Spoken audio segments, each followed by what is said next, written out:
وسبحان الله بكرة وأصيلا لا إله إلا الله والله أكبر الله أكبر ولله الحمد. الحمد لله الذي أرسل رسوله بالهدى ودين الحق ليظهره على الدين كله. أشهد أن لا إله إلا الله وحده لا شريك له وأشهد أن محمدا عبده ورسوله. اللهم صل على سيدنا محمد وعلى آله وصحبه أجمعين وبعد. فيا أيها المسلمون أوصيكم وإياي بتقوى الله وطاعته لعلكم تفلحون. فقال الله تعالى في القرآن الكريم: يا أيها الذين آمنوا اتقوا الله حق تقاته ولا تموتن إلا وأنتم مسلمون. Ma'asyiral muslimin rahimakumullah. Hari ini kaum muslimin bergembira menyambut hari kemenangan dengan mengumandangkan takbir, tahmid dan tahlil. Namun secara global kaum muslimin yang bergembira ini terbagi menjadi dua golongan. Golongan pertama, mereka yang bergembira karena telah berhasil melaksanakan perintah Allah yang wajib dan melalui ujian menahan hawa nafsu. Namun di sisi lain, golongan pertama ini merasa sedih karena harus berpisah dengan bulan Ramadan yang mulia dengan segala fasilitas pelipat gandaan pahala, ampunan dan rahmat di dalamnya. Golongan pertama ini sungguh sangat sedikit sekali jumlahnya.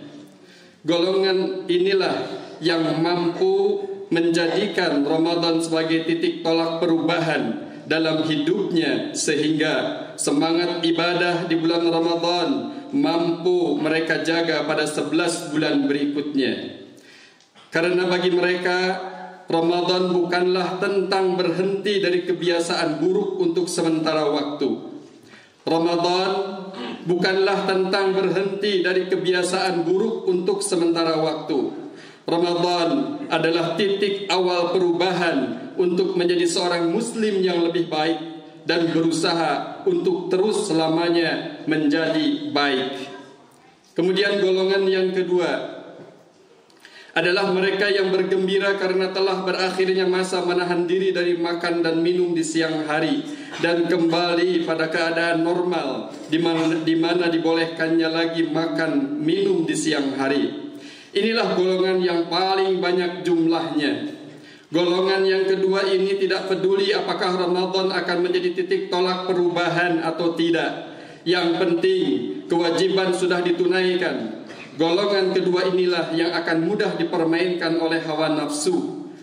Semoga Allah Subhanahu wa ta'ala menggolongkan kita ke dalam golongan yang pertama, yang istiqamah dalam ketaatan. Ma'asyiral muslimin rahimakumullah. Sudah menjadi sunatullah atau hukum alam bahwa kehidupan manusia, hewan, tumbuhan sekalipun memerlukan cahaya matahari, yang mana Allah pun menentukan bahwa alam material ini hidup dengan adanya matahari yang beredar pada porosnya. Namun Allah Azza wa Jalla menciptakan manusia tidak hanya berupa wujud fisik semata. Ada unsur lain yang disebut dengan ruh, termasuk jiwa di dalamnya. Sebagaimana pancaran sinar matahari yang merupakan pemberi petunjuk terbaik untuk jagat raya, begitu pula dengan ruh dan jiwa manusia, ia membutuhkan cahaya. Namun cahaya yang dimaksud bukanlah cahaya matahari, melainkan cahaya nubuah berupa petunjuk atau tuntunan agar manusia mampu menjalankan fungsinya sebagai khalifah fil ard, sebagai pemimpin, sebagai pengurus, serta penjaga dan pengelola alam semesta. Karena alasan itulah Allah kemudian mewahyukan kalamnya kepada manusia-manusia pilihan. Salah satunya baginda Nabi Muhammad sallallahu alaihi wasallam, yang mana Allah memberikannya Al-Qur'anul Karim, Al-Quran yang mulia, yang mana Allah sendiri menyebutnya sebagai cahaya. Sebagaimana tercantum dalam Quran surah Al-Maidah ayat 15 sampai 16. Qad ja'akum minallahi nurun wa kitabun mubin yahdi bihillahu man ittaba'a ridwanahu subulas salam wa yukhrijuhum minadh-dhulumati ilan nuri biidznillah wa yukhrijuhum minadh-dhulumati ilan nuri biidzni wa yahdihim ila siratim mustaqim. Sungguh telah datang kepadamu cahaya dari Allah dan kitab yang menjelaskan. Dengan kitab itulah Allah memberi petunjuk kepada orang yang mengikuti keridhoannya ke jalan keselamatan.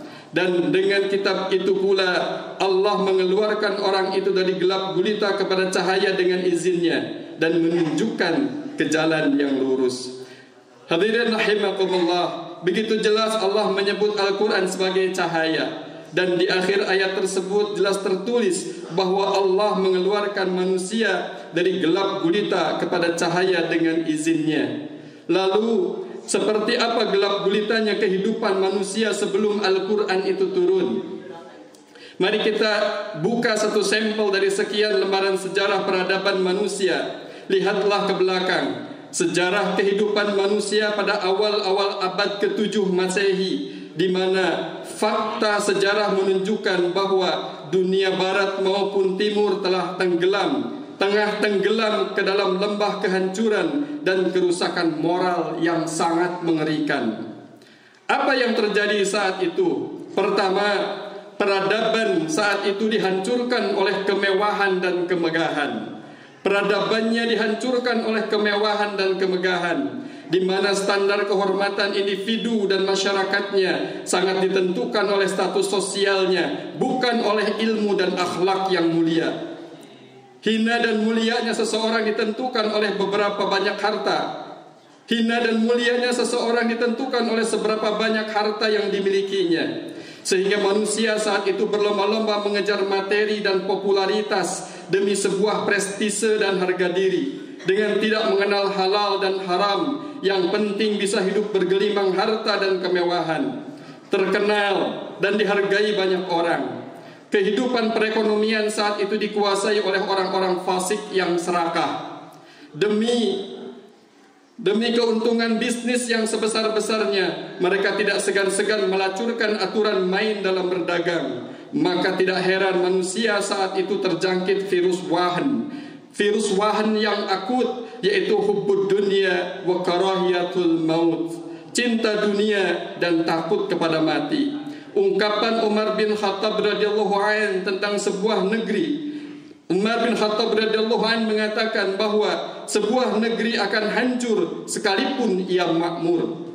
Sebuah negeri akan hancur sekalipun ia makmur. Kemudian seseorang bertanya, bagaimana mungkin ya Khalifah?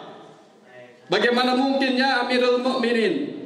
Sebuah negeri itu akan hancur sementara dia makmur. Umar bin Khattab menjawab, jika para pengkhianat menjadi pemimpin dan harta atau perekonomian dikuasai oleh orang-orang fasik. Kemudian yang kedua yang terjadi pada awal-awal abad ke-7 Masehi, di mana politiknya berada di bawah cengkraman korupsi dan ambisi pribadi, sehingga perilaku manusia dalam berpolitik saat itu sungguh sangat menjijikan. Mengobrol janji tanpa bukti, tipu menipu serta menghalalkan segala cara demi tercapainya tujuan sudah menjadi karakter yang established, berurat akar dalam jiwa mereka. Tanpa rasa malu, manusia yang hidup saat itu melakukan berbagai dusta dan kepalsuan untuk meraih simpati masyarakat agar terpilih sebagai pemimpin, sebagai anggota dewan, serta pejabat publik lainnya. Mereka tidak mau tahu dan buta bahwa jabatan adalah amanah.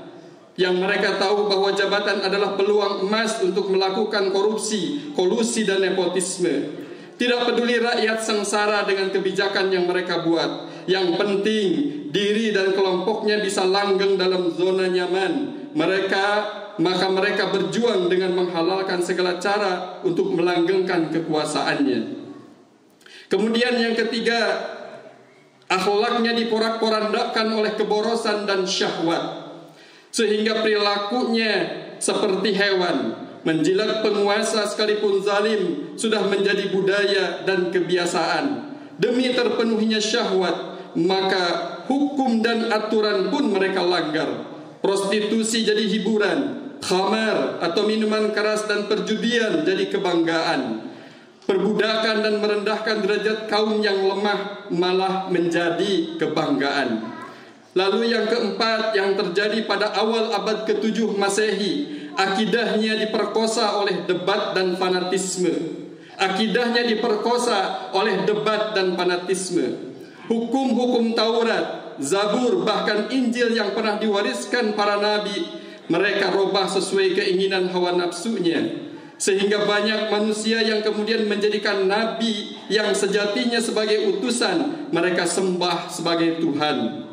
Isi kitab suci peninggalan para nabi mereka hapus sebagian dan mereka ganti dengan ayat-ayat yang bernada olokan, bahkan penghinaan terhadap nabinya. Dan bukti otentik bahwa mereka pernah merubah kitab suci peninggalan nabinya masih tersimpan di sebuah museum Bibliostik di Vienna, Australia. Kemudian yang kelima, keselamatan nyawanya dilanggar oleh tangan-tangan zalim tanpa memiliki tujuan yang mulia serta prinsip yang suci. Keselamatan nyawanya dilanggar oleh tangan-tangan zalim tanpa memiliki tujuan yang mulia serta prinsip yang suci, sehingga menghilangkan nyawa untuk langgengnya sebuah kekuasaan seolah hal yang biasa dan mereka lakukan tanpa perasaan berdosa.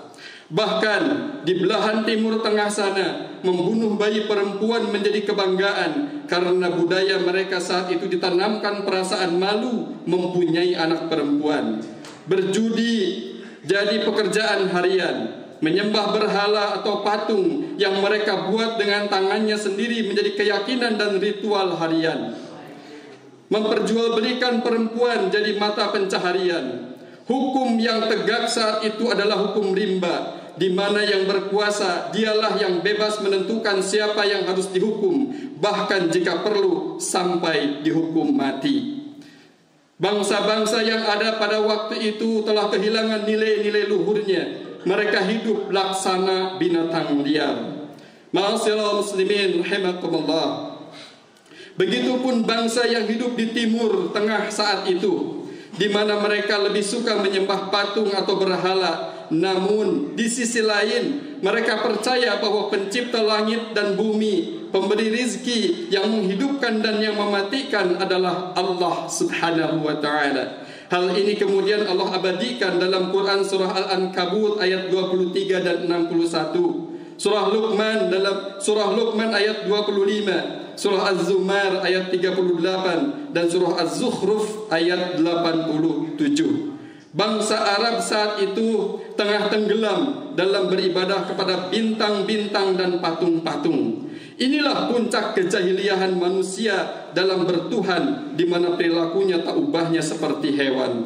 Allahu Akbar, Allahu Akbar, Allahu Akbar walillahil hamd. Di tengah-tengah kondisi kehidupan yang gelap gulita dari kebenaran, jauh dari tuntunan kitab suci, tersesat dari jalan hidayah, dan penuh dengan kebobrokan moral, muncullah manusia mulia Nabi Muhammad sallallahu alaihi wasallam, yang mana dengan kedatangan beliau di tangannya membawa Al-Quran, atau ada yang menyebutnya cahaya ketauhidan, yang menerangi jalan kehidupan manusia. Ke arah cahaya itulah beliau, Nabi Muhammad, menyeru kepada timur dan barat. Diperbaharuinya akhlak mereka berlandaskan kebaikan dan kebajikan. Dibangunnya akidah mereka atas dasar toleransi. Diangkatnya masyarakat mereka di atas kasih sayang, dan direkatkan bangsa-bangsa yang hidup saat itu dengan ukhuwah Islamiyah. Beliau Rasulullah sallallahu alaihi wasallam bersikap tabah dalam berjihad, menegakkan nilai-nilai luhur tanpa berambisi meraih kekuasaan dan tanpa bertendensi ketamakan, hingga akhirnya Rasulullah sallallahu alaihi wasallam berhasil memperbaiki dunia, memerdekakan akal. Inilah janji Allah Subhanahu wa taala dalam Al-Qur'an, "Huwallazi arsala rasulahu bil huda wa dinil haqq liyudhhirahu 'alad dini kulli walau karihal musyrikun." Dialah Allah yang mengutus Rasulnya dengan membawa petunjuk dan agama yang benar, untuk memenangkan di atas segala agama meskipun orang-orang musyrik membencinya. Quran surah As-Saff surat ke-61 ayat 9. Maka lahirlah peradaban yang kaya dengan nilai-nilai Islam, sehingga masyarakat saat itu, khususnya bangsa Arab, layak mendapat 3 julukan. Yang pertama adalah khaira ummah, yaitu sebagai umat yang terbaik, umat yang senantiasa menyeru kepada kebaikan, mencegah kemungkaran dan beriman kepada Allah Subhanahu wa taala. Kuntum khaira ummah ukhrijat linnasi ta'muruna bil ma'ruf wa tanhauna 'anil munkar wa tu'minuna billah. Kemudian julukan yang kedua, kehidupan masyarakat tidak condong pada dunia, tetapi hidup dalam tawazunitas atau keseimbangan, dengan tetap berorientasi pada kehidupan akhirat. Wa kadzalika ja'alnakum ummatan wasata. Kemudian yang ketiga, dalam hal beragama, mereka menjunjung tinggi sikap toleransi, saling menghargai walau berbeda pendapat, tidak saling menjatuhkan satu dengan yang lain. Inilah yang membuat umat saat itu kokoh, karena adanya persatuan umat dalam bingkai ukhuwah Islamiyah. Inna hadhihi ummatukum ummatan wahidah. Bangsa-bangsa yang pada awal-awal abad ke-7 Masehi berada dalam kegelapan, berkat jasa Rasulullah sallallahu alaihi wasallam berhasil keluar sebagai bangsa yang memiliki peradaban yang gemilang. Islam menjadi identitas dan kebanggaan bagi pribadi-pribadi pengikut Rasulullah sallallahu alaihi wasallam, serta disegani oleh musuh-musuh Islam saat itu. Keislaman mereka tercermin dalam akhlak dan adab di setiap interaksi kehidupan mereka. Kehidupan kaum muslimin saat itu tidak retak oleh adanya perbedaan pandangan, tidak bertengkar karena masalah khilafiyah, tidak saling membid'ahkan selama dalam koridor Quran dan Sunnah. Kekuatan ukhuwah Islamiyah inilah yang membuat musuh-musuh Islam kesulitan meluluh lantakkan kekuasaan Islam dan kaum muslimin saat itu. Cara berfikirnya pun diwarnai dengan nilai-nilai Al-Quran, sehingga cara pandang terhadap ajaran Islam tidak parsial dan tidak terjebak dalam faham fanatisme buta. Rasulullah sallallahu alaihi wasallam dengan Al-Quran yang dibawanya berhasil membentuk karakter para pemimpin yang tidak takut oleh hinaan dan cacian, bahkan ancaman manusia. Rasulullah sallallahu alaihi wasallam membentuk manusia saat itu menjadi pribadi-pribadi yang amanah, di samping cerdas dalam berfikir, arif dalam mengambil keputusan, karena keputusan yang mereka ambil diwarnai oleh ruh Al-Quran. Para pemimpin yang digembleng dengan akidah dan akhlak Islam terbukti mampu membawa bangsa yang dipimpinnya keluar dari keterpurukan. Nilai-nilai Islam tercermin dalam setiap pengambilan keputusan mereka saat menjadi pemimpin, baik sebagai gubernur atau sebagai khalifah atau kepala negara. Kondisi kepemimpinan inilah yang didambakan dan dibutuhkan kaum muslimin di dunia umumnya, khususnya Indonesia saat ini. Semoga kita diberi pemimpin yang takut hanya kepada Allah.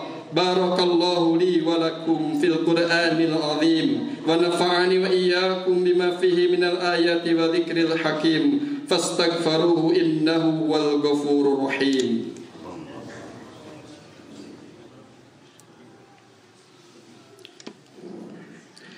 Allahu akbar, Allahu akbar, Allahu akbar, Allahu akbar, Allahu akbar, Allahu akbar, Allahu akbar, Allahu akbar, Allahu akbar, Allahu akbar kabira walhamdulillahi katsira wa subhanallahi bukratan wa asila la ilaha illallah wallahu akbar, Allahu akbar walillahil hamd. Ma'asyiral muslimin rahimakumullah.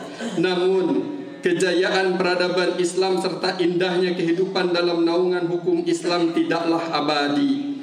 Musuh-musuh Islam yang pernah kalah di berbagai pertempuran, dari pertempuran Badar semasa baginda Nabi sallallahu alaihi wasallam masih hidup, hingga perang salib yang memaksa kaum Nasrani atau Kristen menyerahkan tanah suci para nabi yaitu Palestina kepada Salahuddin Al-Ayyubi, yang padahal jumlah pasukan Salahuddin Al-Ayyubi pada saat itu jauh lebih sedikit dibandingkan pasukan kaum Nasrani. Sejarah pun mencatat telah terjadi pertempuran sebanyak 27 kali, dan ini semasa Rasulullah sallallahu alaihi wasallam masih hidup. Belum termasuk peperangan demi peperangan di saat beliau telah wafat. Dalam berbagai peperangan inilah Allah membuktikan kekuasaannya, di mana jumlah kaum muslimin yang sedikit sering mendapatkan kemenangan besar. Kam min fi'atin qalilatin ghalabat fi'atan katsiratan biidznillah wallahu ma'as sabirin. Betapa banyak kelompok-kelompok kecil mengalahkan kelompok-kelompok besar dengan izin Allah, dan Allah beserta orang-orang yang sabar. Dan Allah beserta orang-orang yang sabar. Al-Baqarah surat kedua ayat 249. Takwa dan kesabaran inilah yang menjadi penentu utama kemenangan demi kemenangan kaum muslimin di berbagai peperangan untuk membela dan mempertahankan Islam. Misal di perang Yarmuk, jumlah pasukan Islam pada perang Yarmuk adalah 45.000 orang. Mereka harus melawan pasukan Romawi yang jumlahnya 240.000 dan bersenjata lengkap. Kemenangan diraih oleh kaum muslimin yang jumlahnya hanya 45.000 orang. Kemudian perang Mu'tah yang membuat malu pasukan Kristen, di mana 3.000 pasukan muslim berhasil mengobrak-abrik 200.000 pasukan Romawi. Logika mengatakan tidak mungkin 3.000 pasukan bisa menang melawan 200.000 pasukan dengan senjata lengkap. Tetapi di sini ada sesuatu yang tidak dimiliki oleh kaum kafir dalam berperang, yaitu takwa dan kesabaran. Sehingga di berbagai peperangan Allah sering menurunkan yang disebut dengan junudul lam tarauha, pasukan yang tidak terlihat oleh mata tapi musuh melihat kedatangan mereka. Kemudian begitupun dengan Sultan Muhammad Al-Fatih yang berhasil menjebol dan menaklukkan Konstantinopel, di mana sebelum-sebelumnya para pendahulu Sultan Muhammad Al-Fatih selalu gagal merebut Konstantin yang dikuasai kaum Nasrani. Apa modal utama Sultan Muhammad Al-Fatih dan di mana bisa merebut benteng Konstantin? Ternyata sejarah mencatat rahasia Muhammad Al-Fatih ada pada takwa dan sabar. Sehingga Nabi SAW pun memprediksi kemenangan Muhammad Al-Fatih jauh-jauh hari sebelumnya dengan mengatakan bahwa mereka adalah sebaik-baik pemimpin dan sebaik-baik pasukan saat itu. Tentunya kekalahan demi kekalahan membuat musuh-musuh Islam menyimpan dendam kesumat. Namun mereka tidak berani lagi menghadapi kaum muslimin dengan angkat senjata, tetapi mereka memerangi kaum muslimin sedikit demi sedikit dengan halus dan membuat makar serta rekayasa untuk meruntuhkan bangunan Islam yang telah berdiri tegak dengan peperangan yang disebut Ghazwul Fikri atau perang pemikiran. Sedikit demi sedikit, perlahan namun pasti, musuh-musuh Islam melancarkan serangan Ghazwul Fikri ini dan membuahkan hasil. Apa faktanya? Buktinya adalah kaum muslimin mulai kehilangan identitasnya sebagai muslim,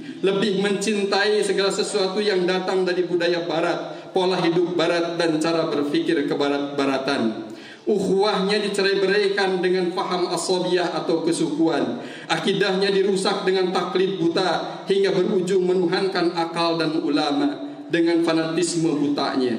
Akhlaknya dirusak oleh syahwat terhadap materi, pangkat dan jabatan, hingga lahir para pemimpin pengkhianat serta para pemangku kebijakan yang bermental penjilat dan rakus di seluruh dunia. Hingga puncaknya dapat kita rasakan bersama, di mana bahwa tanpa sadar kita digiring untuk kembali pada masa kegelapan seperti yang terjadi pada awal-awal abad ke-7 Masehi. Lalu apa yang harus kita lakukan sebagai solusi?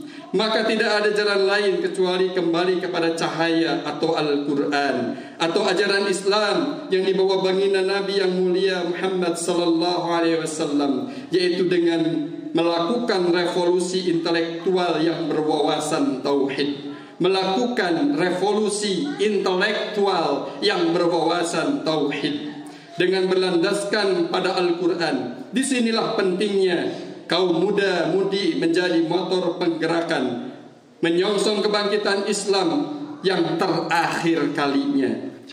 Bagaimana caranya? Ikuti pola Rasulullah sallallahu alaihi wasallam. Yang pertama, mempersatukan kaum muslimin, menjadikan masjid sebagai pusat kebangkitan umat, membangun ekonomi umat dari mulai ekonomi mikro sampai tingkat makro, membangun kekuatan akal dan fisik secara berkesinambungan. Dan tidak kalah penting adalah bekal takwa dan sabar. Karena dengan dua modal inilah Islam dan kaum muslimin akan mencapai puncak kejayaan dengan pertolongan Allah. Nasrum minallah wa fathun qarib.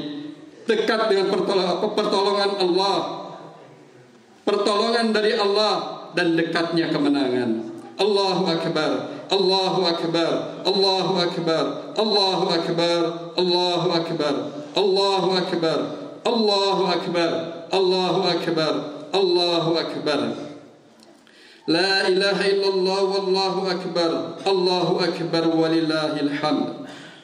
Alhamdulillahilladzi, alhamdulillahi wahdihil wahdah, wala hawla wala quwwata illa billah. Allahumma salli wa sallim wa barik ala sayyidina Muhammadin wa ala alihi wa sahbihi ajma'in. Wattaqullaha la'allakum tuflihun. Innallaha wal malaikatahu yusalluna 'alan nabi. Ya ayyuhalladzina amanu sallu 'alaihi wa sallimu taslima. Allahumma ighfir lil mu'minina wal mu'minat.